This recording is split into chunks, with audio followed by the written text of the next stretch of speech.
Hi guys, it's a new video about the TikTok, and right now I will show you how to double faster your scrolling process on the TikTok.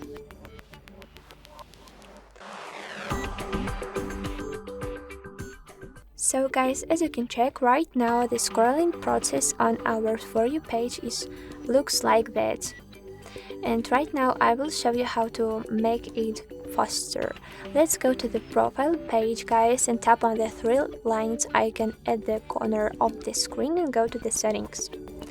After guys, we need to go to the display and we will have the specific option faster scroll speed. Let's activate it and we have the description that from now on turning on the toggle will double your scroll speed through videos. So let's go to the For You page and check the result. Yes, from now on the scrolling process is so faster, and I hope that you will like the result. If you like, don't forget to like our video below. Don't forget to check other tutorials on our channel where we share with you some secrets, tips and tricks on TikTok. So thank you for watching guys, goodbye!